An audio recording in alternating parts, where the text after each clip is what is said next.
Olá, eu sou Marilu Rodrigues, presidenta do PSOL aqui de Osasco. Estamos retomando o nosso PodSol, o podcast daqui do PSOL Osasco. E hoje temos a presença do Juliano Medeiros. Juliano é historiador, cientista político, diretor do Instituto Futuro e ex-presidente nacional do nosso partido. Tudo bem, Juliano? Tudo bem, Marilu? Seja bem-vindo aqui ao nosso PodSol. Muito obrigado. Prazer estar com você e com toda a nossa militância nesse projeto tão importante. Bacana, Juliana. Vamos bater um papo aqui. Tem várias coisas que eu gostaria de te perguntar sobre conjuntura nacional, que a gente está vivendo um momento bem complexo agora, né? Mas como eu sei que você já participou de 5 COPs, essa vai ser a quinta? Essa vai ser a quinta, né? Então, eu vou trazer um enfoque um pouco mais claro, que a gente vai falar sobre política, porque a nossa militância gosta de política, né? Quer saber sobre a política. Mas o nosso enfoque principal aqui vai ser sobre as mudanças climáticas. Também o nosso país é protagonista da COP deste ano. Então, eu queria saber um pouquinho de você, que está aí super inteirado por dentro desse assunto, que você é especialista nesse assunto, para ver o que a gente tem de novidade com essa COP. Tá bom? Obrigado, Marilu. Eu acho que esse é um tema, para começar a conversa, muito bom, porque como a gente está diante de tantas coisas acontecendo na política brasileira, o julgamento do Bolsonaro e dos golpistas, já todo o cenário para a eleição de 2026 começando a ser montado, esse é um tema super importante justamente porque é uma oportunidade para discutir o papel do Brasil no combate às mudanças climáticas, né? As mudanças climáticas já não são mais um tema para o futuro distante, já não dizem respeito aos desafios que a gente tem para as próximas gerações. A crise climática já é uma realidade hoje. A gente viu as imagens do Rio Grande do Sul no ano passado, né? Mais de 2 milhões de gaúchos e gaúchas impactados pelas chuvas. Essas chuvas foram provocadas já por alterações que são resultado da ação humana, das alterações que são produzidas pela ação humana no meio ambiente. A COP ela é uma conferência da ONU, não é uma conferência do governo brasileiro, ela é um evento organizado pelo Sistema das Nações Unidas. Começou em 1995 em Berlim, por isso 95, 25, 30 anos, COP30 acontecendo aqui no Brasil. Teve um intervalo rápido ali durante a pandemia, mas há uma sequência de 30 COPs acontecendo desde 1995 em Berlim. Teve algumas que foram muito importantes, como em 97 em Kyoto, onde foi escrito um protocolo para a redução de gases poluentes, quando começou-se a perceber e a compreender que a ação humana era a grande responsável pelas mudanças climáticas, né? Já haviam pesquisas há mais de 20 anos sobre o tema, mas ali os países reconheceram que esse era um problema que deveria ser enfrentado pelos governos. E nós temos a COP de Paris, que foi 10 anos atrás, né? A COP que aconteceu em 2015, que é a COP onde sai um acordo de procedimentos, de pactos formados, um pacto formado pelos governos com o propósito de uma ação conjunta, combinada para combater a crise climática. Porque a participação de cada país na produção dessas mudanças climáticas é muito desigual. Nós temos a China, os Estados Unidos, que são os grandes poluidores do mundo, países altamente industrializados, que conseguem, por conta da sua indústria, gerar uma renda per capita muito alta, que conseguiram reduzir, no caso da China, a pobreza e manter, no caso dos Estados Unidos, um nível de pobreza que, apesar de alto, é relativamente baixo comparado com os países da periferia do capitalismo. E você tem países como o Brasil, que tem padrões de poluição. O Brasil é um país bastante poluidor, não é um santinho nessa história, é o 6º país que mais polui no planeta, mas que tem padrões de poluição totalmente diferentes. A nossa poluição está vinculada ao desmatamento da Amazônia e de outros biomas, e está vinculado ao nosso sistema produtivo no campo, agropecuária.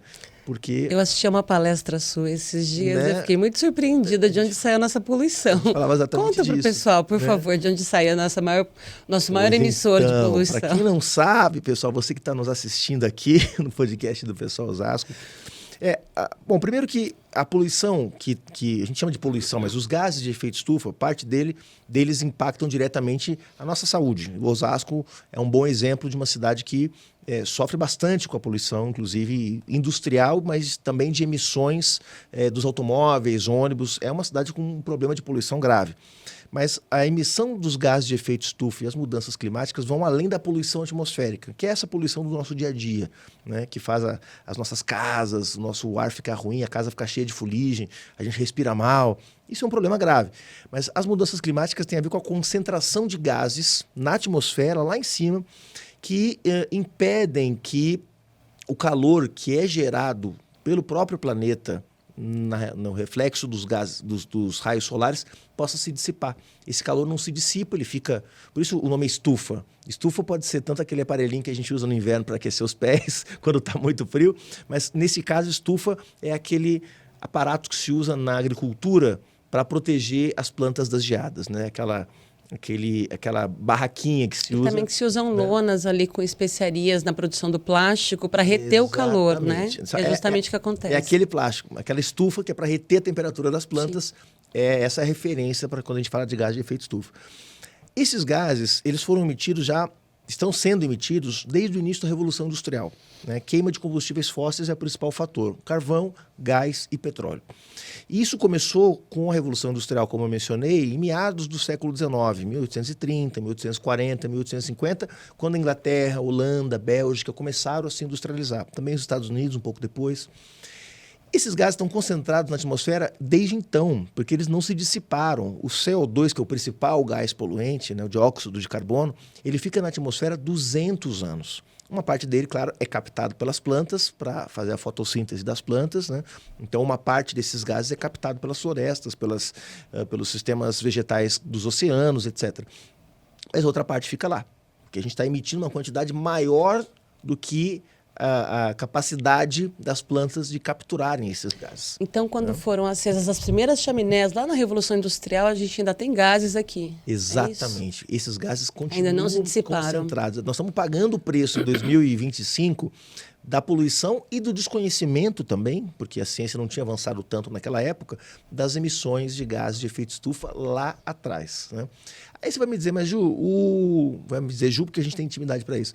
Ju, mas o Brasil não é um país super industrializado, né? São Paulo é um estado bastante industrializado, mas se a gente vai para o norte, para o nordeste, mesmo centro-oeste, o interior do estado de São Paulo, não são regiões super industrializadas.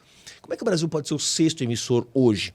Bom, o Brasil não está entre os 6 emissores em termos históricos. Se a gente olhar para a história desses quase 200 anos de emissões de gases de efeito estufa, o Brasil vai estar lá atrás, mas hoje ele é o sexto. E ele é o sexto basicamente porque ele emite um gás altamente poluente que chama-se metano. O metano é o gás que é resultante do processo de ruminação dos bovinos. É o arroto da vaca, é o pum do boi. Como nós temos 250 milhões de cabeças de gado no Brasil, nós temos mais cabeças de gado do que pessoas no Brasil, isso gera uma quantidade imensa de metano na atmosfera. Mas não é só isso. São muitos gases que eles soltam, né? São muitos gases, são muito gasosos esses bichinhos. Mas não é só esse o problema. O problema também é que para existir grandes pastagens, porque hoje o nosso sistema ele é principalmente extensivo, você precisa de grandes territórios para criar essas cabeças de gado, eles não estão confinados, né, num bretezinho. Esse tipo de pastagem que o Brasil usa, ele exige muita terra, muito território. E aí nós desmatamos muito. Desmatamento. E com o desmatamento a gente tira um grande filtro do planeta que recupera parte desse CO2 e que tira esse CO2 da atmosfera, que são as florestas. Então, hoje, metade da nossa contribuição com o aquecimento global vem do desmatamento e outros quase 30% vem da agropecuária. Se você combinar as duas coisas num conceito que chama mudanças do uso do solo, nós temos quase 70% das emissões no Brasil que vem dessa mistura de desmatamento com a agropecuária, que estão intimamente ligados e que são os grandes responsáveis para o Brasil ocupar esse vergonhoso sexto lugar na emissão. Voltando à COP. Por que é tão importante, então, a COP no Brasil? Primeiro, porque é a primeira COP que acontece na Amazônia. Exatamente hoje o sistema terrestre, porque eu mencionei os oceanos captam mais CO2 do que a floresta, mas os oceanos estão perdendo essa capacidade também, porque o aquecimento global está aumentando a temperatura dos oceanos, e ao aumentar a temperatura, os oceanos perdem capacidade de captar CO2, né? Eu vou explicar como isso acontece. Mas o segundo são as florestas tropicais, que estão basicamente a Amazônia, que é a maior de todas, depois as florestas tropicais do Congo e as florestas tropicais da Indonésia. São os 3 países ou regiões do mundo que mais concentram florestas tropicais. Então vai ser a primeira vez que a gente vai ter uma COP na Amazônia. Isso é muito importante. Por quê? Porque os países ricos ficam falando que a gente não pode desmatar a Amazônia, e não pode mesmo, mas acham que a Amazônia é um mega território cheio de árvores, de rios, de jacarés e de macacos, e esquecem que lá vivem 30 milhões de brasileiros. Então, quando o governo brasileiro cobra os países ricos para ajudarem o Brasil na transição, isto é, para ajudarem o Brasil a reduzir suas emissões e manter sua floresta de pé, ele está dizendo, olhe para o Brasil, porque aqui nós não temos só florestas, nós temos gente. 30 milhões de brasileiros e brasileiras vivem na Amazônia. E vivem como podem, né, Marilu? Vivem no garimpo, não é porque acham que o garimpo é uma atividade nobre, vivem porque é dali que há uma oportunidade de trabalho. Vivem desmatando a floresta, não é porque não tem consciência ambiental, é porque precisam de uma fonte de renda. A gente olha para essas atividades econômicas sempre com uma valoração muito negativa, porque, de fato, parte dessas atividades econômicas estão vinculadas a cadeias criminosas. É o caso do tráfico de madeira. O Brasil tem um ex-ministro de Meio Ambiente condenado não, investigado por tráfico de madeira. Passar a boiada, né? O Ricardo Salles da boiada. O famoso do passar a boiada. Não é verdade? Então, para não falar da mineração ilegal, que muitas vezes é feita em territórios indígenas, o que é absolutamente proibido no Brasil. Então, às vezes vinculadas ao tráfico de drogas, essas atividades todas têm um grande mercado, aí, uma economia paralela informal. Isso é um problema, certo? Mas o que leva pessoas pobres a se meterem nessas atividades? Falta de alternativa. Então, que o mundo venha para a COP no Brasil, veja a Amazônia, e veja que na Amazônia, além de florestas e rios, essa coisa exuberante que é a Amazônia, quem já foi sabe do que eu estou falando, também tem gente. E nós temos que oferecer alternativas para essas pessoas. A melhor Eles não forma... façam, né? Exatamente. A melhor forma de manter a floresta de pé é desincentivando essas atividades econômicas que são predatórias e colocando outras no lugar, porque essas pessoas não podem simplesmente ser retiradas da Amazônia. Olha, venham aqui para São Paulo, onde estão as oportunidades, né? A pobreza já fez isso no Brasil. Nos anos 50, 60, 70, a pobreza já empurrou milhões de brasileiros e brasileiras para São Paulo. Né? Dizem, eu não tenho certeza dessa informação, quem está nos assistindo depois pode dar um Google, de que o Brasil viveu depois da China, que teve um grande processo de êxodo interno do campo para as cidades, sofreu o segundo maior processo de êxodo interno da história da humanidade. São os milhões de brasileiros que vieram do Nordeste para trabalhar em São Paulo, depois que São Paulo se industrializou, uma cidade que reteve muitos capitais aqui, isso gerou muitas oportunidades de emprego. Então veio muita gente para cá. Meus pais são esses dois, fazem parte dessa leva. Um bom exemplo. Meu pai veio trabalhar em São Paulo também, acabou não ficando, mas trabalhou tanto em Santos quanto em Cubatão. Né? Acabou voltando para o sul, de onde Santos, eu sou de Santos, que meu pai veio trabalhar na metalurgia em Santos, veio do Rio Grande do Norte. Nas refinarias, a metalurgia. Né? Então, claro, no século XIX, essa mão de obra, no começo do século XX, essa mão de obra veio dos imigrantes italianos, principalmente, e japoneses também, e de outras partes do mundo. Mas no século XX, essa dinâmica da grande imigração internacional não existia mais. Né? Então, isso acabou sendo resolvido assim. Então, eu acho que a COP ela é esse evento da ONU que vai analisar os resultados dos acordos que foram firmados nos últimos anos para tentar reduzir a emissão de gás de efeito estufa. Acontece na Amazônia, é muito importante isso para o Brasil. O Brasil tem uma contribuição grande a dar. Sobre isso, você acha que o Brasil está preparado para ser o protagonista dessa COP? Qual é a sua opinião? Assim, a gente sabe, tem todo esse contexto da maior floresta tropical estar aqui, né? Que vai ser, é muito importante porque vai ser dentro da Amazônia. Então, as pessoas vão ter, como você disse, a oportunidade de enxergar a Amazônia de perto. Tem toda essa questão. Desculpa te interromper, mas é a primeira vez em muito tempo que acontece num país democrático. Tem esse fato também, né, em que as pessoas vai poder ter a participação da população de certa forma, de uma forma reduzida, mas vai ter essa participação. Então, você acha que o Brasil está preparado para esse protagonismo? Essa é uma pergunta difícil de responder e eu vou te explicar por quê. Porque em alguns aspectos sim, em outros não. O Brasil está preparado na medida que tem realmente um esforço genuíno e autêntico do nosso governo de conter o desmatamento, que é fundamental para o Brasil se credenciar como um ator importante na transição. Nós temos a ministra Marina Silva, que é uma referência mundial quando o tema é preservação ambiental. Nós temos uma companheira do nosso partido, a Sônia Guajajara, a primeira ministra dos povos indígenas, promovendo um esforço genuíno de demarcação de territórios indígenas, o que é muito importante para manter a floresta de pé. Quanto mais terra indígena demarcada, mais preservação de florestas. Um esforço genuíno de desintrusão de invasores, né, porque parte das atividades criminosas e ilegais que a gente mencionou aqui estão em terras indígenas, né.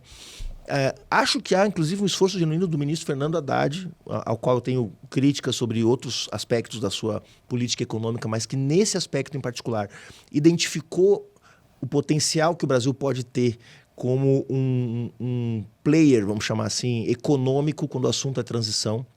Ou seja, que o Brasil tem capacidade para internalizar aqui cadeias produtivas que agreguem valor, que gerem empregos dentro dessa agenda da transição.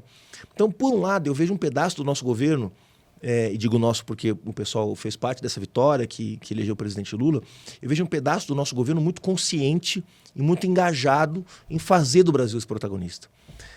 Mas aí eu olho para o Ministério de Minas e Energia, por exemplo, e vejo um ministro absolutamente comprometido com uma visão neoextrativista e altamente predatória dos recursos naturais. Eu olho para o Ministério da Agricultura e vejo ainda uma orientação bastante privilegiada em comparação com o Ministério do Desenvolvimento Agrário. Se a gente pegar agricultura e desenvolvimento agrário, né, 400 bilhões de reais, agora chegando já a 500 bilhões de reais para o Plano Safra, para o agronegócio, né, enquanto falta o básico para os pequenos agricultores familiares. Então, quando eu olho para os setores mais vinculados diretamente à agenda socioambiental, eu vejo um esforço genuíno do Brasil e vejo que o Brasil está se preparando para ser um ator relevante.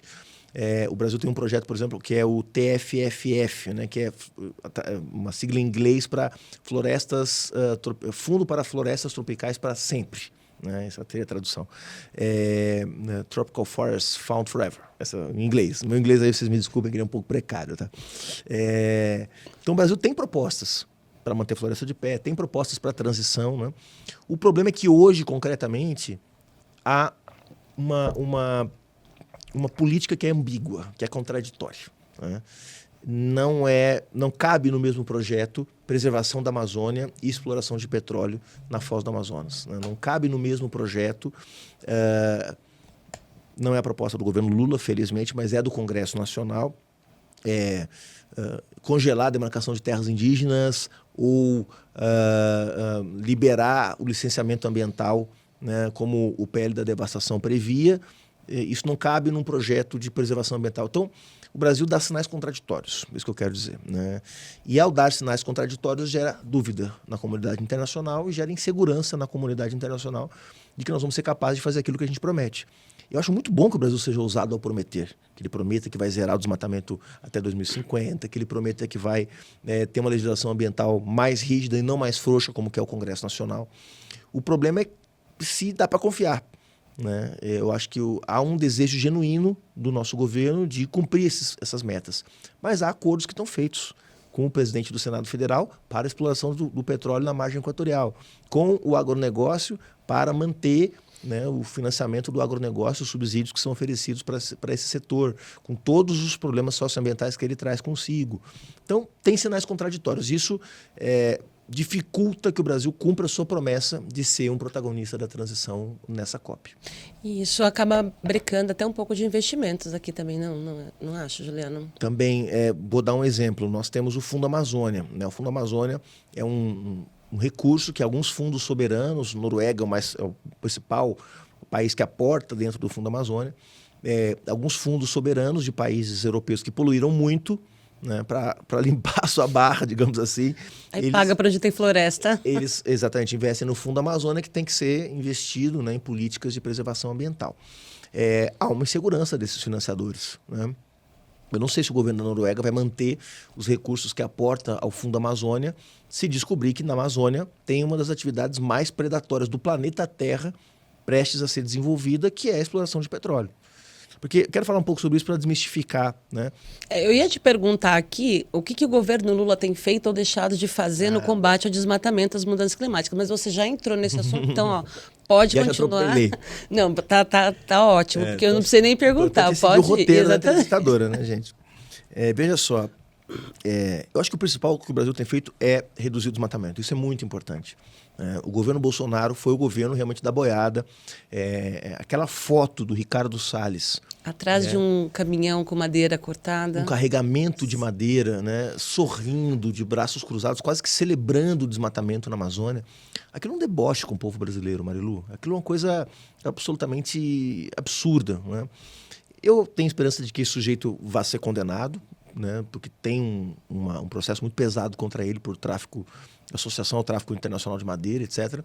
Mas ele segue sendo deputado federal da República Federativa do Brasil no dia que nós gravamos esse podcast. Isso é um tapa na cara do povo brasileiro. Então, diminuir o desmatamento é a grande contribuição que o Brasil pode dar. Os números do governo do presidente Lula são bons. A ministra Marina Silva está fazendo um belo trabalho para reduzir o desmatamento, com uma série de limitações orçamentárias, porque diminuir o desmatamento não é só ter boas leis, é ter boas equipes em campo que possam identificar rapidamente, com imagem de satélite, com tecnologia, que chegue nos rincões da Amazônia para impedir esse desmatamento. Né? Nós vimos aqui no ano passado o que aconteceu com aquela crise que nós vivemos com os incêndios, né? No estado de São Paulo, Mato Grosso do Sul. Que isso é recorrente, Goiás, né? Isso vem acontecendo. Que vem acontecendo em cada vez maior escala. 90% se estima tenham sido criminosos. Criminosos não é bom. 90% é ação humana. Desses 90, a grande maioria criminosos, uma parte de gente que botou fogo para resolver um problema doméstico e perdeu o controle, isso também acontece, é verdade, mas a grande quantidade de incêndios criminosos, você tem que ter equipe. Né? E o IBAMA não consegue fazer concurso, porque não tem orçamento. Né? Uma coisa é o governo colocar no orçamento um recurso para construir um instituto federal ou uma universidade. Ele constrói uma vez o instituto, depois é verba de custeio. Concurso é para sempre. Você montou uma equipe do IBAMA, você criou as vagas, 100 vagas, 1.000 vagas, 5.000 vagas para fiscais do IBAMA, você tem que manter essas vagas abertas para sempre. Então isso é um custo que tem que ser incorporado no orçamento, que é fundamental e que o governo Lula não consegue fazer, porque tem orçamento secreto, porque o Centrão não deixa, porque tem histeria do mercado. Então, mesmo com todas as dificuldades, o governo está diminuindo o desmatamento. Isso é fundamental para cumprir as metas do Acordo de Paris, a participação do Brasil no acordo, né? Que tem, cada um coloca o seu grãozinho ali nesse Acordo de Paris. O Brasil, a grande contribuição dele é diminuir o desmatamento, certo? Porque, como eu mencionei, a poluição industrial no Brasil está na casa de 11%, ela é relativamente baixa. Se a gente somar toda a cadeia industrial envolvendo caminhões, ônibus, sobe um pouquinho, mas ainda assim nem se compara com os grandes poluidores industriais do mundo. Então, essa é, joinha, nota 10 para o presidente Lula. Onde é que ele está indo mal, do meu ponto de vista? Eu acho que o principal, não há dúvida, é o debate sobre os combustíveis fósseis. E é um debate complexo. Eu explico por quê. Porque petróleo vale muito dinheiro. E não explorar petróleo significaria, né, o Brasil abrir mão de recursos que são necessários para a transição, já que nós não podemos ficar esperando que os países ricos financiem a nossa transição de um modelo. Né? Então, nós precisamos de recursos para combater as desigualdades sociais, para financiar as políticas públicas, até para financiar esses fiscais do IBAMA que eu mencionei. Precisa de dinheiro. Né?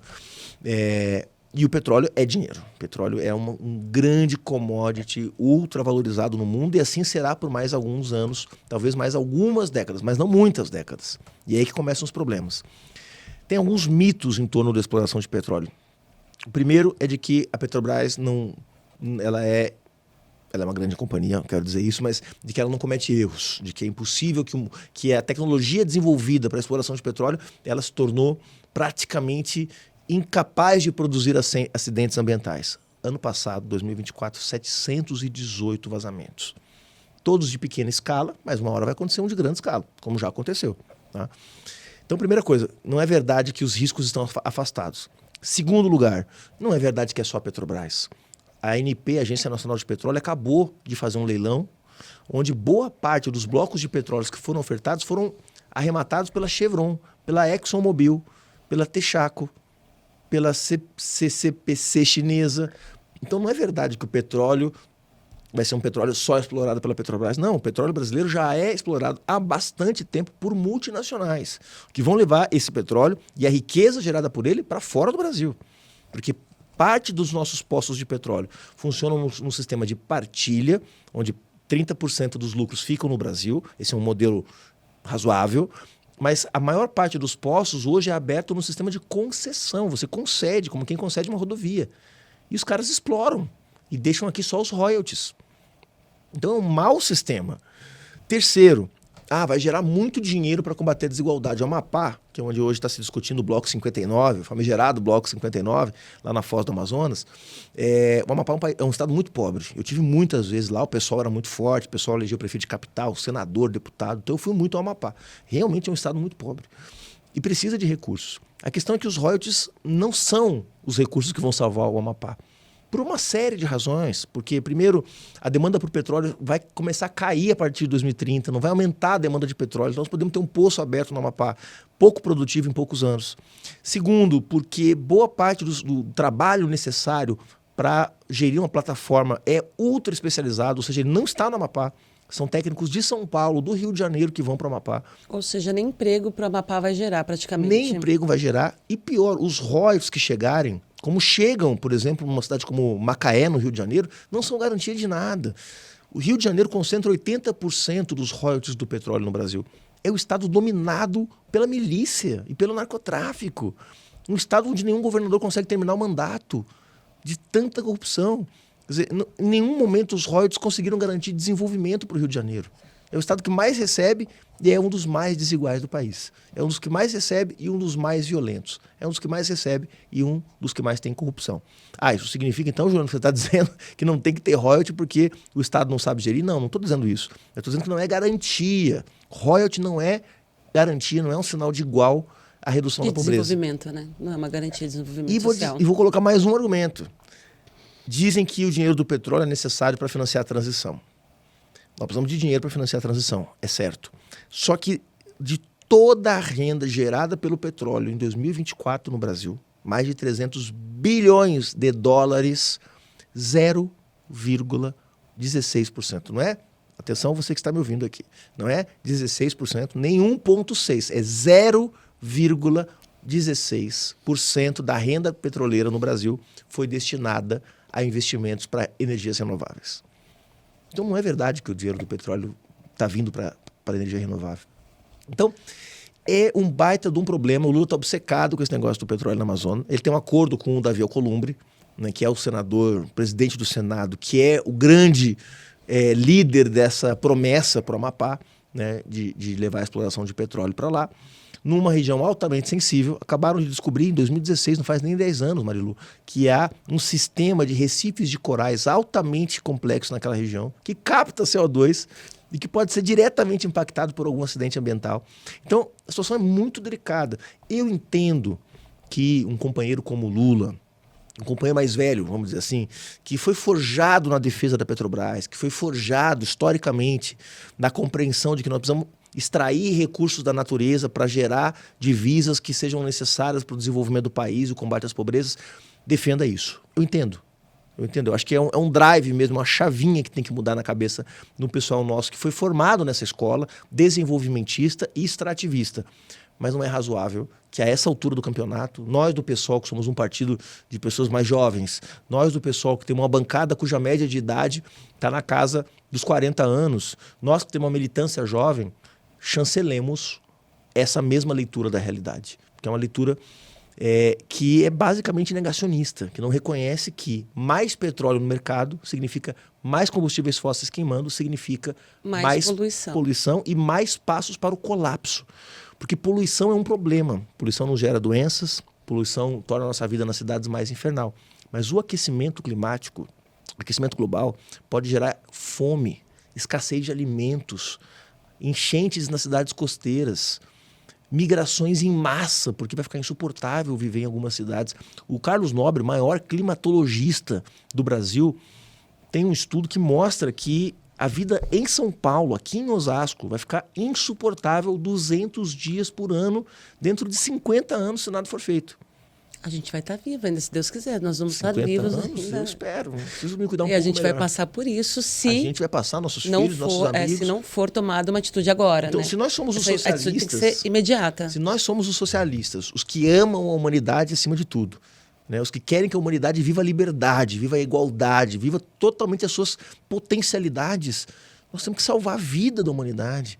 Eu lembro do Fidel Castro dizendo, Marilu, uma coisa nos anos 70 e 80, que era o seguinte: não é razoável que um socialista defenda a produção de bomba atômica. Por quê? Porque a bomba atômica só tem uma função: matar muitas pessoas. Então nós, socialistas, não... Então ele abriu uma polêmica com a União Soviética, né, que tinha lá um mega arsenal nuclear. Até hoje a Rússia tem o maior arsenal nuclear do planeta.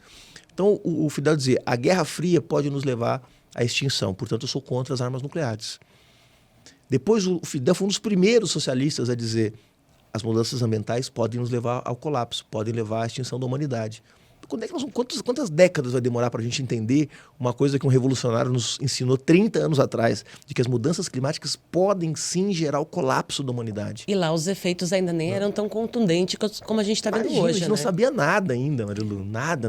Então é muito impressionante ver que esse pensamento neo-extrativista, esse pensamento desenvolvimentista, nessa chave antiga, vamos dizer assim, ainda está presente. É claro que eu quero industrializar o Brasil. Eu quero o Brasil com uma indústria moderna, de ponta. Eu quero que o Brasil ocupe um outro lugar na divisão internacional do trabalho. Eu quero combater as nossas desigualdades. Mas a transição também nos dá essa oportunidade. Nós somos um país com recursos extraordinários, com terras raras, que até os Estados Unidos querem agora, minerais críticos, terras raras, para fazer chip, microprocessador. E a direita achando que ele tem amores pelo Bolsonaro, não é? E a turma achando que tem nada a ver. Nunca foi amor, sempre foi interesse. Então a gente tem água pra caramba, que vai ser um recurso cada vez mais valioso no mundo, né? Porque uma das consequências da crise climática é exatamente a escassez de água potável, de água doce. Então nós temos aqui um potencial extraordinário para industrializar o Brasil a partir de uma lógica da transição climática, da transição ambiental. E não apostando naquilo que vai nos levar para o colapso, né? Tem uma brincadeira que eu faço sempre nas palestras que eu ando dando por aí, uma delas você assistiu, que é assim, bom, nós vamos fazer o seguinte, como é que era a promessa do desenvolvimentismo dos anos 50 e 60? Nós vamos extrair muitas riquezas deste país maravilhoso, vamos extrair ouro, vamos extrair diamantes, vamos extrair prata, vamos extrair estanho, vamos extrair petróleo. Aí descobriu o petróleo, nossa, agora sim a nossa vida está resolvida, vamos extrair petróleo, vamos vender madeira e vamos pegar todo esse dinheiro e vamos industrializar o Brasil, né? Numa dinâmica de acumulação primitiva do capital, para usar assim, um termo bem marxista, para quem está nos ouvindo, que certamente tem muitos marxistas nos ouvindo. Não é mais assim que funciona. Ou seja, você não se industrializa apenas acumulando capital e reinvestindo esse capital, porque boa parte desse capital ele é privado, você não define para onde vai esse recurso, se ele vai ser reinvestido em transição ou se ele vai ser distribuído para os acionistas de uma empresa. O governo não tem meios para definir isso, né? Segundo, que quanto mais a gente aposta nesse modelo, mais dependente dele a gente fica, porque isso vai tirar os 400 bilhões do Plano Safra ano que vem, vai colapsar o agronegócio brasileiro, gerar desemprego, inflação, alta de alimentos. Hoje não é possível fazer, a gente está dependente hoje desse modelo. Então a ideia de que a gente vai juntar um monte de dinheiro vendendo tudo que a gente tem e depois pegar esse dinheiro e fazer uma baita de uma indústria, não é razoável, né? Isso não é nem possível, porque para fazer indústria tem que ter investimento em ciência e tecnologia, coisa que a gente não tem. Ou quebrar patente, que aí só uma revolução nos permitiria fazer isso, né? Como a China fez, quebrou as patentes todas e conseguiu desenvolver seu parque industrial rapidamente. Não tinha que pagar nada para ninguém, né? Fez espionagem industrial, que está certo, quebrou as patentes e desenvolveu sua indústria nacional. Ok, nós não podemos fazer isso, né? Não podemos fazer porque nós estamos dentro de um sistema de normas internacionais que não temos condições de romper com ela. Então o que nós vamos fazer? O que eu sugeriria fazer, né? Um grande plano de transição ecológica para criar uma indústria verde no Brasil. Como seria isso? Vou dar um exemplo. Há uma energia que já está sendo desenvolvida, inclusive consumida em alguns países, que vem da água. Chama hidrogênio verde. A partir do sistema, do processo de eletrólise, você separa... Não tem nada a ver com a energia de hidroelétrica? Não tem nada... Não diretamente, mas indiretamente sim. Tá. Porque a hidrelétrica, ela gera a partir do movimento das turbinas, energia elétrica, certo? Certo. A proposta da eletrólise é, usando a água das próprias hidrelétricas, separar os átomos de hidrogênio e oxigênio e fazer motores movidos a hidrogênio. Já existe essa tecnologia. Motores movidos a água.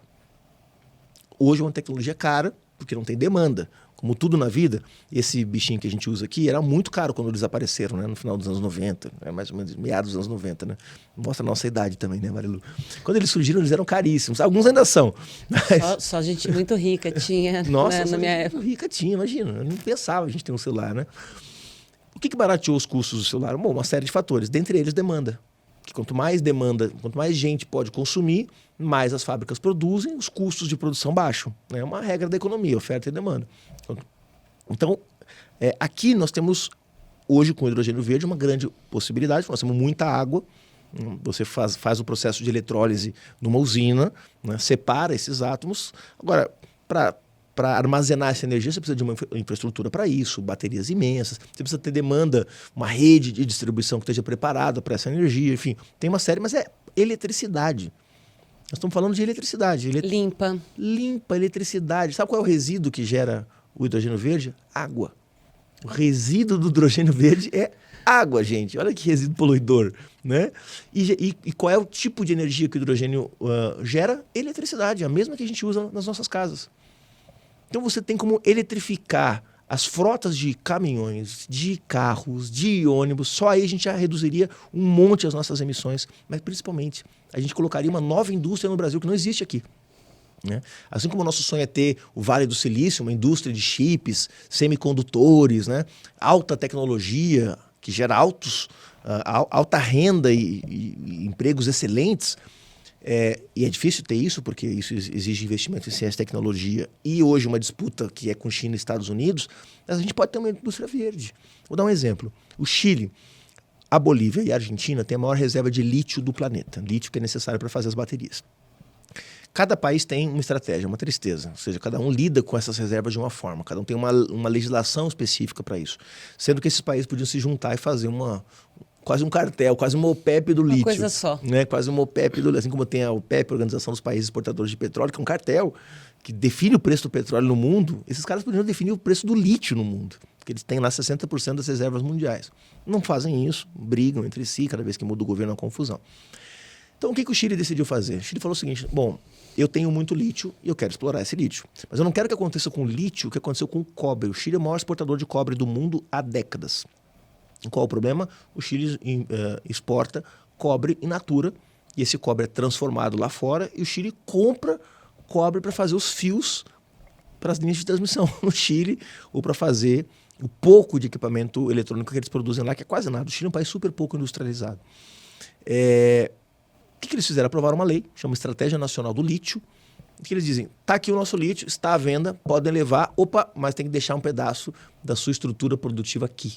Ou seja, você é um fabricante de baterias, beleza, mas pelo menos a primeira etapa do beneficiamento do lítio você tem que fazer no Chile. Ou seja, então as pessoas vêm para explorar o lítio do Chile e trazem indústria para ele ser manipulado de primeira mão aqui, gerando emprego, economia, renda, tudo para o povo do Chile. E estimulando, inclusive, investimento em ciência e tecnologia, porque você vai precisar de técnicos chilenos que saibam fazer aquilo.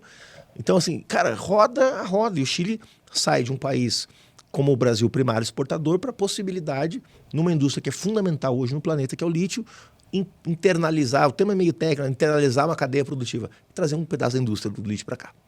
Então, o Brasil tentou fazer isso com o petróleo, né, com as refinarias. Quando houve um grande investimento nas refinarias, elas foram arrebentadas pela Operação Lava Jato. Era uma tentativa do Brasil. O Brasil vende óleo cru e importa óleo refinado. Então, o que o governo Lula e Dilma decidiram? Vamos criar refinarias aqui ou comprar refinarias fora que sejam nossas, mas que a gente não pague para refinar. Isso estava andando até que veio a Lava Jato e arrebentou com tudo, né, num processo que tinha claramente finalidades políticas, mas também econômicas para quebrar a Petrobras. Então, hoje a gente podia fazer isso com o hidrogênio verde, para dar um exemplo. Mas nós somos uma potência agroexportadora, por que não ir mudando o perfil da nossa cesta de exportações, onde a gente exporta muita soja e muito boi de pé, e introduzir aí alguns produtos beneficiados da pequena e média agricultura, que polui menos, que não desmata, que gera renda para os trabalhadores. Então nós precisamos de um plano de transição. Transição, como o próprio nome diz, não é para amanhã. É um plano de 20, 30, 50 anos. Mas se não tiver um plano, e ainda por cima seguir aprofundando o modelo, que é um modelo que nos prejudica hoje, que é a visão do Ministério de Minas e Energia, quer dizer, agora também tem lítio no Brasil, tem pouco, mas tira o lítio de Minas Gerais e vende in natura. Tira o petróleo e vende o petróleo cru. Quer dizer, é uma visão absolutamente atrasada e curto-prazista. Porque olha só o curto prazo, perde a oportunidade do Brasil ser um país mais rico, mais industrializado e ainda contribui com as emissões de gás de efeito estufa que podem levar o mundo todo, e o Brasil em particular, para um colapso ambiental de curto prazo. E a gente ainda paga caríssimo lá fora por um produto que é nosso, né, Juliana? Paga lá fora e paga aqui, porque veja o que acontece. Não, paga para comprar de lá de fora, para trazer, para consumir aqui. Mas o nosso consumo de eletricidade, Marilu, isso para quem está nos ouvindo vai ser interessante, porque a conta de energia elétrica aumentou nessas últimas semanas, né? Muito. Todos nós estamos pagando mais energia elétrica, não é isso? E por que a gente está pagando mais energia elétrica? Porque os deputados na Câmara dos Deputados, quando foram aprovar uma lei, que era uma lei para regulamentar a exploração de energias renováveis no mar. Tá? O que é? Colocar aquelas turbinas... Eólica, energia eólica, que vem do vento. Aquelas turbinas de energia eólica no mar. Que causa menos impacto socioambiental, também causa, mas causa menos do que colocar do lado da casa de uma pessoa, que a casa racha, cai tudo e tal. Então, tem bastante problema também as energias renováveis se elas não tiverem um olhar social, né? Então, a Câmara ia aprovar uma lei para dizer o que você pode e o que você não pode fazer no mar para colocar uma turbina daquelas para gerar energia renovável, o que é muito bom, energia renovável, queremos. No meio da votação, eles enfiaram lá o que a gente chama na política de jabuti, né? Que era um termo que diz assim, como é que isso veio parar aqui, né? O jabuti estava na árvore, e alguém disse assim, como é que veio parar aqui esse jabuti? O jabuti não sobe em árvore. Bom, alguém colocou ele lá. Então, tem as emendas jabuti na Câmara dos Deputados, tá? Que são emendas que não tem nada a ver com o projeto, mas que alguém coloca lá. E sabe o que os deputados colocaram nesse projeto, Marilu? Em uma emenda para estender os subsídios para as termoelétricas a carvão. Isso é tão absurdo, por quê? Porque a energia gerada pelas termoelétricas a carvão é a mais cara, é a mais poluente, gera poucos empregos. Então por que o Congresso Nacional votou nisso? Porque tem um lobby das termoelétricas do carvão. Empresários que financiam campanhas, no Rio Grande do Sul e Santa Catarina principalmente, e colocaram isso. Então aprovou-se uma lei para favorecer a produção de energia limpa, que são as eólicas offshore, né, que a gente chama tudo que é no mar é offshore, e ao mesmo tempo se estendeu o benefício para a energia mais poluidora de todas. Resultado, ela é a mais cara, nós estamos pagando mais cara a nossa energia para subsidiar as termoelétricas do Rio Grande do Sul e Santa Catarina. Absurdo. Aqui em Osasco. E essas informações não chegam na população. Não chega. Então, você que está por dentro de tudo isso, que você vai buscar essas informações, você é um estudioso no caso, na área... essa pauta ambiental, né? Não só da parte de energia, mas a pauta ambiental no geral, muitas vezes parece distante da vida das pessoas. Como você falou, Osasco, que é a região sudeste, né? Algumas cidades vão ficar inabitáveis por 200 dias durante um ano, por excesso de temperatura, não é isso? Por excesso de calor. Isso. Quem tem seu ar-condicionado, ok, mas as pessoas que transitam, que trabalham na rua... não vão ter a oportunidade de sobreviver aqui em São Paulo, aqui na região sudeste, por 200 dias no ano. E isso é daqui a pouco. Então, os filhos de vocês que estão nos assistindo provavelmente vão passar por essa situação se nada for mudado. Como é que a gente, Juliana, como é que a gente faz essa informação chegar na periferia, chegar no campo, chegar na quebrada? Como é que a gente faz para as pessoas se conscientizarem sobre essas pautas, sobre esse perigo que está batendo na nossa porta se nada for realizado agora? Tem uma pesquisa que foi realizada recentemente que avaliou a percepção das pessoas sobre a crise climática. As pessoas estão conscientes da crise climática, elas sabem que tem coisas acontecendo e que não são coisas boas, mas elas não têm noção de que elas têm algo a ver com isso.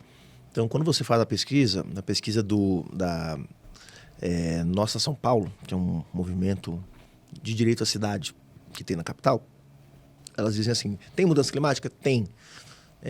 Quem é responsável pela mudança climática? A natureza, Deus. Nunca é a gente, nunca é o ser humano. Então tem uma falha entre uma percepção, que é a percepção de que há mudanças climáticas acontecendo, o clima está diferente, está mais quente, chove mais, alaga mais a minha casa, tem deslizamento no meu bairro, etc, etc, etc. E quem é responsável por isso? Esse miolo ainda não conectou, né? Mas como eu sou um cara otimista, eu vejo o copo meio cheio, o fato das pessoas estarem mais atentas e reconhecerem que há uma crise no clima já é um começo. Porque 10 anos atrás, 15 anos, sequer isso estava na ordem do dia. Agora está. Quando você vê um estado inteiro com o William Bonner transmitindo o Jornal Nacional direto de Porto Alegre com água na cintura, as pessoas dizem, opa, tem alguma coisa realmente grave acontecendo. Então eu acho que se abriu uma janelinha, ainda não é uma porta, ainda não é uma avenida para a gente passar com esse tema, mas começa a haver uma maior consciência ambiental. O segundo aspecto é que tem um senso comum que vê a preservação ambiental como uma coisa boa. Isso também é algo que joga a nosso favor.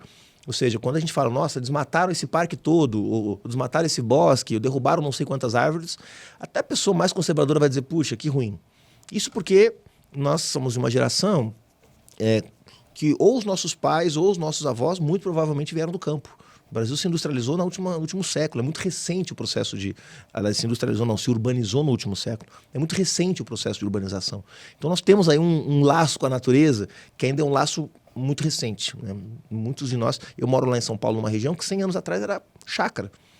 E hoje é um dos bairros mais verticais da capital, né? Então é muito recente tudo que aconteceu. Então, por um lado, eu vejo que há aí uma janela de oportunidades para a gente tratar esse tema. Agora, tem duas formas de tratar. Eu até fiz um texto sobre isso. A primeira é a tática do terror, né? Nosso mundo vai acabar, 200 dias por ano inabitáveis, nossos filhos vão derreter, vão acabar os nossos empregos, vamos ter que ir embora e não sei o quê. Eu não acho que essa tática funcione, porque, em geral, as pessoas só percebem a gravidade das situações quando as situações estão já muito próximas e, portanto, consolidadas. Eu acho que nós temos que jogar numa outra chave, que é a chave das oportunidades.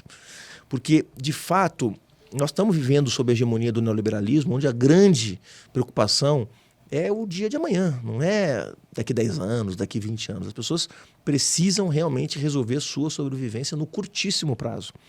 E eu acho que a gente pode oferecer uma saída para esse curtíssimo prazo que vincule isso à crise climática. Em outras palavras, eu acho que a esquerda deveria estar defendendo reindustrialização com bases verdes, né? Geração de empregos com asseio municipal. Então, aqui em Osasco, que é uma cidade que sofre muito com a ausência de árvores, por exemplo, a árvore não é só uma coisa bonita. É bonito a árvore. Eu acho lindo uma rua arborizada, um parque arborizado. Mas árvore é menos poluição, portanto, menos problemas respiratórios, portanto, menos idas ao SUS, portanto, é investimento. Quando um prefeito enche uma cidade de árvores, claro que isso tem um custo, que precisa fazer o manejo da árvore, precisa podar, precisa regar, precisa ver se não tem nenhuma doença, tem que ter um cuidado com a árvore, não é deixar a árvore crescer lá e esquece que existe. Mas isso diminui os custos na saúde.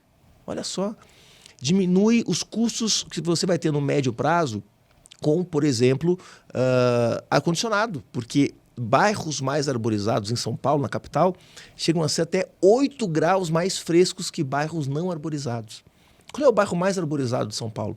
Os Jardins, né? Os Jardins são até 8 graus mais frescos no verão do que a Brasilândia. Os Jardins, você anda por lá, você quase não vê o céu, né? Porque a copa das árvores tampam, então não tem praticamente sol, assim, para as pessoas poderem transitar. Quando você anda por lá, é natural ver as pessoas ali caminhando naquela região, fazendo caminhada, os moradores ali fazendo caminhada ali pelas ruas, porque é tudo arborizado, então é gostoso. Claro. Você caminhar para um espaço dele. Quem trabalha próximo de lugar arborizado sabe muito bem a refrescância que traz uma árvore. Estava falando sobre Osasco, que é um lugar extremamente sem árvore. Recentemente, nós estávamos fazendo uma atividade pela cultura de Osasco, aqui que também está bem precarizada. E justamente na avenida em que nós fomos fazer a panfletagem sobre uns aparelhos de cultura aqui, acho que tinha umas 6 ou 7 árvores recentemente cortadas que a gente não estava nem sabendo. Nossa. Parece que cortaram na madrugada. Uma coisa assim. E árvores que não estavam adoecidas, porque tem aquele fato da poda da árvore. Mas não eram árvores, é o manejo. Mas não eram árvores que estavam adoecidas, você via pelo tronco da árvore. Elas estavam saudáveis. E ainda numa cidade com pouquíssimas árvores como Osasco.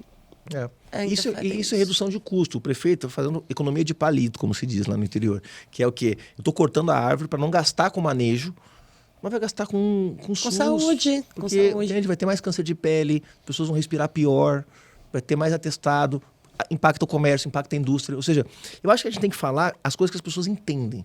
Falar de crise climática no abstrato, falar de transição ecológica, falar de internalização de cadeias produtivas, isso é grego. Mas eu acho que a gente tem que falar de bem-estar, ou seja, portanto, sombra todo mundo sabe que é bom, né? Falar de menos idas ao hospital, isso todo mundo sabe que é bom. Falar de geração de empregos, porque se você tem uma cidade mais arborizada, você vai precisar de pessoas para trabalhar no cuidado das árvores, e isso vai gerar empregos, por exemplo, né? Então, acho que tem algumas chaves. Nós temos que entrar nessa chave, que é a chave que as pessoas entendem que é a chave das oportunidades. Dizer para ela, olha, meio ambiente não é coisa de hippie, não é coisa de ambientalista, né? Não é coisa de gente que gosta de abraçar árvore. Meio ambiente é uma agenda econômica. Econômica. Cuidar do meio ambiente gera emprego. Cuidar do meio ambiente gera novas demandas. Outro exemplo, em São Paulo nós temos na capital 14 mil ônibus circulando na capital. Tá? Todos eles, 14 mil na rede pública, mais fora os ônibus de turismo, enfim, outras. Mas nas concessões públicas são 14 mil ônibus. Tá? Desses 14, Marilu, não tem nem 300 eletrificados. Então veja só, nós estamos falando. Não tinha alguma coisa na política da cidade de São Paulo sobre a mudança da frota? Obrigatório. Tem uma lei chamada Plan Clima, que é o plano do clima da cidade de São Paulo, que obrigava, nós tínhamos agora em 25, que está com 2 mil ônibus elétricos. Não tem nem 500, nem 400. É uma vergonha. Então, se você cumprisse o que dizem os contratos, que tem que eletrificar a frota, olha o que significa frota eletrificada. Mais empregos industriais. Não estamos falando que o problema do Brasil é ser um país pouco industrializado. Mais indústria, porque isso é indústria de motor, de ônibus, etc. E tal. Então, industrialização, mais emprego, ônibus mais confortáveis, menos ruidosos. Cara, melhora a vida de todo mundo esse negócio. Menos poluição sonora e poluição atmosférica. Né? Então, por que não eletrifica? O Chile... Não é falta de verba, né? Não é porque falta de dinheiro para dinheiro. isso São Paulo tem. Outro exemplo que eu trago do Chile também, porque o Chile é um país que deu vários passos aí nesses 4 anos de governo do Gabriel Boric, avançou muito. O Chile é hoje um país que tem 18 milhões de habitantes. 18, tá? Só a capital tem 12. Né? O Chile tem 18 milhões de habitantes. Tem a segunda maior frota de ônibus elétricos do planeta Terra. A primeira é a China, o segundo é o Chile. Como é que explica isso? Começa com Xi? Não, não é por isso. É porque houve uma prioridade. Não são tantos até, tá? São, eu acho que 2 mil, 3 mil ônibus hoje no Chile. Mas o Chile tem uma frota de 10 mil. Mas ainda assim tem mais do que nós aqui da capital. Cara, imagina, compara o Brasil com o Chile, aí vê o PIB do Brasil e o PIB do Chile. Né? As riquezas produzidas pelo Brasil e a riqueza do Chile é inadmissível que o Brasil siga comprando ônibus chinês. Fabrica ônibus aqui. Nós temos a WEG, que é uma empresa de motores, nós temos a Marco Polo, que produz ônibus no sul, ônibus que são exportados para o mundo inteiro. Nós temos toda a tecnologia no Brasil. A Brasil. Caio também, que é uma fabricante também, de carroceria, aqui de São Paulo, se não me engano. São Paulo. Então nós temos toda a tecnologia, só precisa ter um plano. Aí o governo tem que entrar e dizer, vocês se juntem aqui, eu vou subsidiar, ao invés de subsidiar 400 bi para o Plano Safra, eu vou dar 350. E pegar 50 para ter uma indústria nacional de eletrificação em massa. Eu vou ajudar, ou seja... eu acho que a gente tem que conversar sobre meio ambiente como quem conversa da vida, não como quem conversa de uma coisa distante, abstrata. Temos que falar de meio ambiente como quem fala de emprego, como quem fala de transporte, como quem fala de educação, que as nossas crianças não torrem para chegar em casa, para chegar em casa depois da aula ou para chegarem na aula saindo de casa, né, para que a gente gaste menos com remédio, enfim, e principalmente que a gente tenha mais empregos de qualidade. Tocando nesse assunto, né, em que nós temos que fazer esse tipo de conversa com as pessoas para que a informação chegue, nós que somos de um partido de esquerda, do movimentos sociais também, o que falta para a esquerda brasileira liderar com mais força essa agenda? Eu te pergunto isso, Juliano, porque embora sejamos do mesmo partido, enquanto estava no governo Bolsonaro, a gente viu muitas pautas negacionistas em relação ao aquecimento global, né? Parlamentares da direita que viajavam para fora e viam neve e falavam, olha, cadê o aquecimento global se aqui está frio, né? O que uma coisa não tem relação com a outra, porque justamente o aquecimento global torna uns extremos, muito frio e muito calor, né? Mas para quem não tem muito interesse, né, por essas pautas, acaba faltando um pouco esse tipo de informação. Como nós, de esquerda, a gente consegue tomar a frente dessa pauta para a gente conseguir dialogar com a população sem o politiquês, né? Claro. Com essa fala assim, mais leve que as pessoas possam entender. Exatamente entrando nesse assunto que você estava falando agora, para que a gente chegue nas pessoas. Como que a gente pode ser... como que eu posso dizer aqui, liderar a pauta ambiental. Eu estou convencido que só a esquerda pode fazer isso, Marilu, só a esquerda. Primeiro porque você tem de um lado o negacionismo, né? que é a extrema-direita. Depois você tem essa direita mais tradicional, que ela depende, ela é a expressão política dos interesses do capital e, portanto, ela precisa responder a demandas de curto prazo. Então, como é que você vai dizer para o deputado do agronegócio, são 300 deputados na Câmara Federal, né, da bancada ruralista, que a gente vai ter mais rigor, por exemplo, com o desmatamento do Cerrado, que é uma região altamente sensível e que é a principal vítima da expansão da fronteira agrícola, é o Cerrado e a Amazônia, que a gente vai ter uma legislação mais... Esse cara nunca vai se convencer disso, né? Então, só tem a esquerda. Né? E não é por acaso que a ministra do Meio Ambiente é de esquerda, centro-esquerda, a ministra dos Povos Indígenas é de esquerda, né? Os principais nomes da Câmara Federal hoje que levantam essa bandeira são de esquerda, o presidente da Comissão da Frente Parlamentar Ambientalista é de esquerda. Então, eu acho que é inevitável, e vou dizer mais, é talvez a bandeira mais anticapitalista que nós temos para balançar nessa etapa histórica, né? Porque a gente fala sobre racismo, a gente fala sobre machismo, a gente fala sobre geração de empregos, a gente fala sobre serviços públicos e financiamento do Estado. Mas veja, todas essas agendas, de alguma forma, podem ser total ou parcialmente assimiladas pelo capitalismo. Ah, mas não tem países industrializados que são capitalistas? Então o capitalismo pode assimilar países industriais. Não tem países no capitalismo onde tem pouco racismo e pouco machismo? Sempre tem algum, mas com pouco machismo, é possível. Então é possível que o capitalismo viva sem esse problema. É possível um capitalismo altamente industrializado com renda? É possível, basta olhar Noruega, Suécia, Reino Unido. É possível um capitalismo sustentável? Não é possível. Não é possível. Explica pra gente melhor isso daí, Juliano, de uma forma assim, bem didática, bem pedagógica. Bem didático. O capitalismo necessita arrebentar com o planeta para manter os seus padrões de produção. Não precisa porque ele é malvado, mas porque todo o capitalismo está assentado em duas premissas. Excesso de consumo. Trabalho humano e bens da natureza. Você pega essas duas coisas, junta elas e faz o quê? Mercadorias. Né? Essas mercadorias precisam circular. Se elas não circulam, o capitalismo para.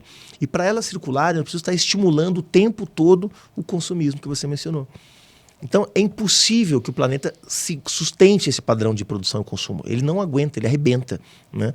Há um estudo que mostra, super famoso, que se todo o planeta Terra tivesse o mesmo padrão de consumo dos Estados Unidos, padrão de consumo de alimentos, de tecnologia, de roupa, de carro, de combustível, etc., o planeta se esvairia em 10 anos. Acabariam todos os recursos naturais da Terra.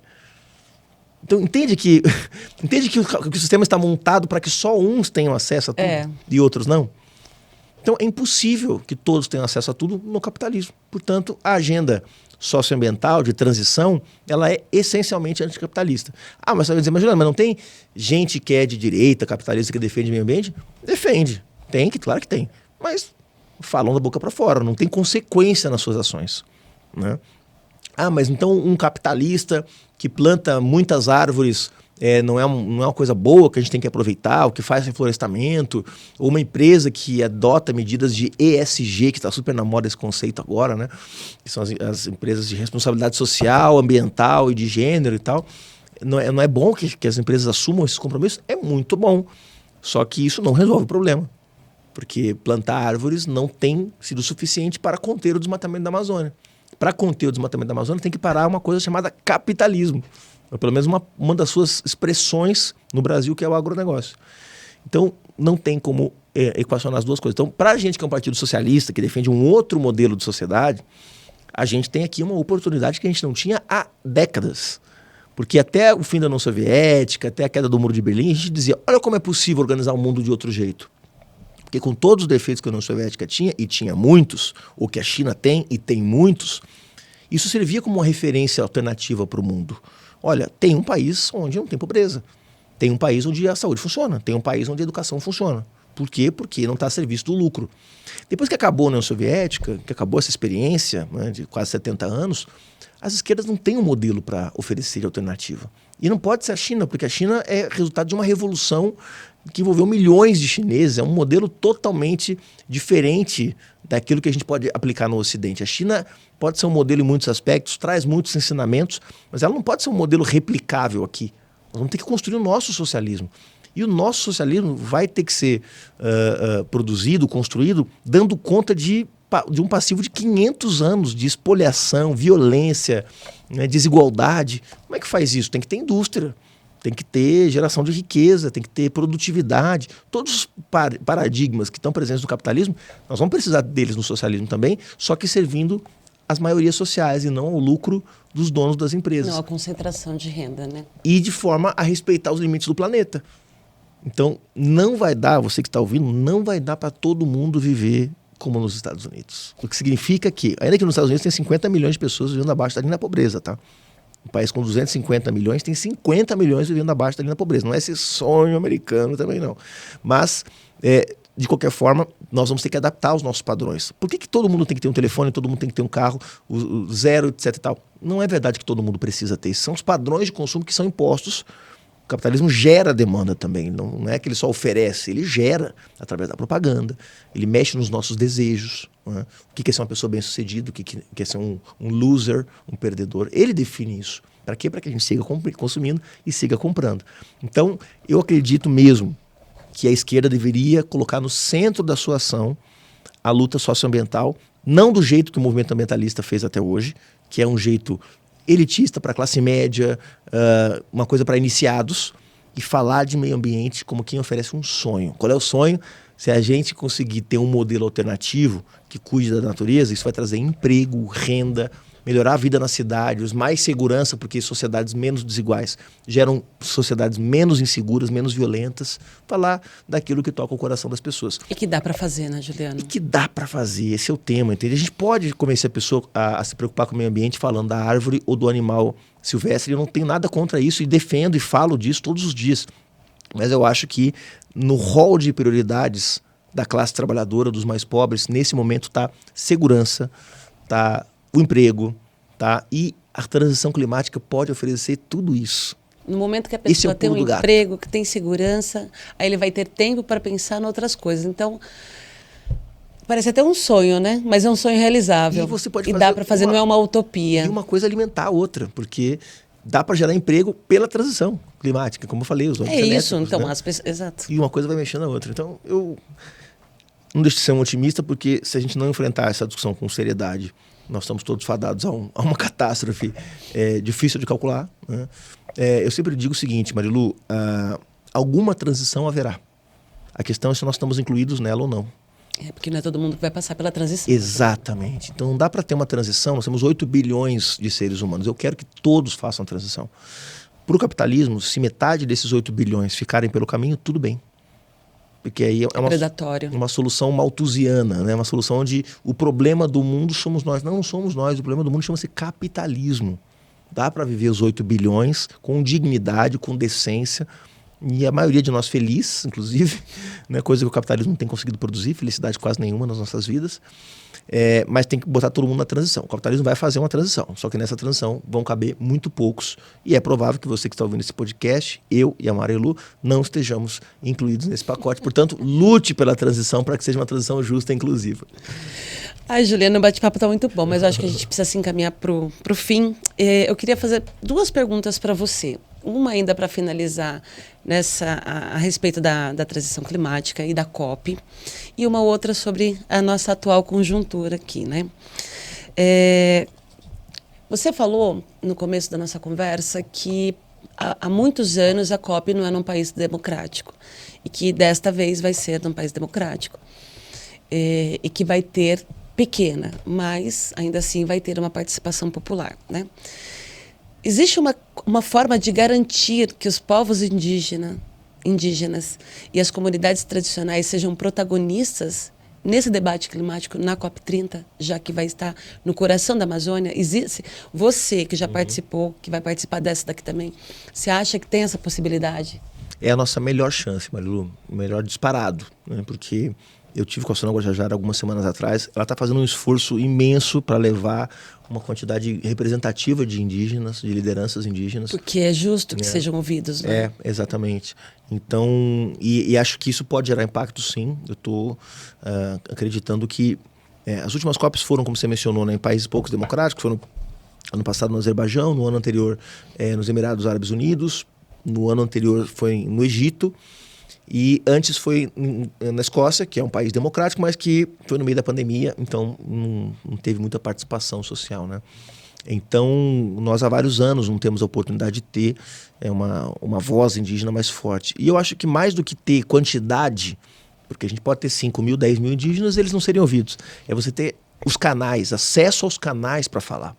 E eu tenho certeza que tanto a ministra Sônia Guajajara, quanto o presidente Lula, quanto o André Corrêa do Lago, que é o presidente da COP, é um diplomata de carreira, estão muito comprometidos a evitar que o Brasil saia com essa pecha, com essa marca de não ter permitido que essas vozes fossem ouvidas. Então, eu acho que sim, nós estamos diante de uma boa oportunidade. Não vou dizer que eu estou otimista de novo, para os nossos ouvintes não acharem que você trouxe uma poliana aqui para a conversa, mas eu estou vendo o esforço e acho que vai ser melhor do que as outras COPs, com certeza. Tenho dúvidas se vai ser suficiente, mas estou otimista de que haverá, sim, um maior protagonismo dos povos indígenas nessa COP, o que é muito bom, apesar deles serem uma minoria, né? Obviamente, hoje estão reduzidos a 1 milhão de brasileiros e brasileiras, né? Hoje, 213 milhões, 1 milhão se identifica como indígena, mas são fundamentais para a transição que a gente precisa fazer, porque onde tem terra indígena demarcada, em geral, a gente tem preservação ambiental. Preservação ambiental. E agora, para a gente finalizar, a gente não pode fugir um pouquinho da política grossa, né? Vamos falar aqui do nosso estado agora. Como derrotar Tarcísio em 2026? E qual o papel da esquerda paulista e do PSOL nesse embate político? Olha agora a bomba que eu deixei na sua mão. Essa daria um outro podcast, mas eu vou ser curto. Fechar com chave de ouro. Eu vou ser curto. Sabe por quê, Marilu? Eu acho que São Paulo passou quase 30 anos governado pelos tucanos, né? Que era uma direita que entrou em crise, essa direita tucana colapsou e se formou uma outra aliança, que é composta pelos resquícios desse bloco que os tucanos lideravam com o bolsonarismo. É isso que nós temos hoje em São Paulo. É um bloco muito forte. 92% dos prefeitos eleitos na última eleição estavam, de alguma forma, vinculados a esse bloco. Uma vitória avassaladora, né, dessa aliança Centrão e bolsonarismo aqui em São Paulo. Mas ela é um bloco, uma aliança política diferente da dos tucanos, né, porque ela agrega elementos novos e que são altamente preocupantes. Eu agregaria 2, 3. É um bloco mais violento mesmo, quer dizer, estimula a violência. Necropolítica. Necropolítica na veia. Na veia. Ódio aos pobres, ódio aos pretos, ódio aos favelados. Periferia, exato. Né? Então é porrada mesmo. Né? Não que os tucanos fossem gentlemen, né? Fosse a polícia da Suécia, mas piorou. Piorou e os números apontam isso. Então nós temos, primeiro, um governo mais autoritário, né? Segundo, nós temos um governo mais descaradamente contra o meio ambiente, né? Tem uma secretária de meio ambiente que eles vendem como uma pessoa técnica e não sei o quê, mas o Tarcísio aprovou uma regulamentação que flexibilizava o licenciamento no estado de São Paulo meses antes das queimadas. Quando começaram as queimadas, ele foi lá e revogou a própria portaria, porque ficou feio para ele, porque ia ficar na cara que ele era um dos responsáveis pelas queimadas. Então, agora está dando praticamente terras públicas para o agronegócio se expandir no estado de São Paulo, ignorando que o Cerrado, que São Paulo também é cerrado. A gente fala muito de Mata Atlântica, fala muito de outros biomas, mas a maior parte do estado de São Paulo é cerrado, com um vazio de unidades de conservação. Então, é um projeto mais antiambiental do que eram os tucanos, né? E é um projeto mais privatista do que eram os tucanos, mais agressivo na ideia de que o Estado tem que ser mínimo. Então, nós entramos numa etapa mais dura, mais difícil, né? O que nós temos a nosso favor para derrotar o Bolsonaro, o Tarcísio? Até fiz uma falha. É uma serpentezinha, um ovo de serpente deixado aqui. Para derrotar o bolsonarismo representado pelo Tarcísio, né? Eu acho que a primeira coisa é mostrar para a sociedade que Tarcísio é Bolsonaro, Bolsonaro é Tarcísio, acabar com essa conversa mole que ainda está presente em alguns círculos de que o Tarcísio é um bolsonarista moderado. Não existe bolsonarismo moderado. Bolsonarismo moderado. Isso é uma bobagem, né? uma coisa que não cabe na mesma frase. Então, acho que isso é muito importante. O segundo é identificar corretamente quais são as contradições que o Tarcísio está deixando, porque está deixando um barril de pólvora nas privatizações, por exemplo, porque está privatizando mais rodovias, embora o paulista e os paulistanos estejam acostumados com pedágio, ele está aumentando isso numa quantidade imensa. Só aqui na Nova Raposo, para sair de Cotia, para chegar até São Paulo, serão mais 5 pedágios. Começou a gerar mais conflito por causa disso, né? E na agenda socioambiental, porque nós estamos às portas de uma crise hídrica, de mais uma crise de falta de água no estado de São Paulo, que é produto de opções políticas. Que a principal delas, a venda da Sabesp, a privatização a preço de banana. Então, eu acho que a esquerda tem que ir primeiro, tem que ser muito contundente para mostrar que Tarcísio é Bolsonaro, né? E ao mesmo tempo encontrar essas brechas que um governo que resolveu radicalizar a agenda tucano vai deixando pelo caminho, porque inegavelmente vai gerar mais conflitos, e esses conflitos têm que ser aproveitados pela esquerda para que nós possamos enfraquecer esse adversário, que é jovem, que tem muito futuro pela frente, né? Que não está envolvido diretamente nessa ação penal que vai levar o Bolsonaro à prisão, e que, portanto, é um adversário muito perigoso. Então, quanto mais cedo a gente mostrar para a sociedade quem é Tarcísio de Freitas, melhor para que a gente possa ter condições de interditar o caminho desse sujeito que quer, obviamente, chegar ao Palácio do Planalto, né? Esse é o plano dele, né? Que não vai dar certo porque nós estamos aqui, a gente vai fazer por onde, né? Com a ajuda dele, inclusive, ainda estamos aqui.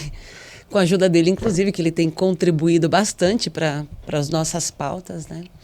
E é isso. Quer deixar umas considerações finais? Nada, só agradecer você, Marilu, parabenizar pelo projeto. Que legal que o pessoal de Osasco tem um projeto como esse. Assim, a galera que está em outros municípios, que é do pessoal também, ó, tá aí uma boa oportunidade, né? Aqui a gente está num estúdio super bacana, mas se você não tiver, faça aí na sua casa, no improviso mesmo. O importante é ter espaços como esse. Parabéns.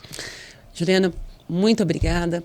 Eu, Marilu, falo pelos militantes do PSOL Osasco, não só pelos militantes do PSOL Osasco, mas para todas as pessoas que têm simpatia pelo partido, também para as outras pessoas que estão nos assistindo. Quero te agradecer.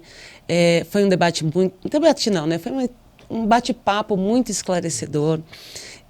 Eu tenho certeza que a forma didática como você explica, que eu já tinha visto na palestra que eu tive recentemente vendo, a forma como você explica, ela é muito... Eu sou professora, né? Então a forma como você explica é muito pedagógica. Então a gente sai daquele academicismo, né, que as pessoas estão habituadas, e você fala ali realmente que as pessoas conseguem entender. Isso é muito importante, ainda mais nesse momento que a gente está vivendo, político, climático, enfim. Que também uma coisa vai de encontro à outra. Né? Isso. Muito obrigada mesmo. Obrigado, querida. Valeu. Obrigada, viu? Tchau, tchau. Tchau, tchau, gente. Até a próxima.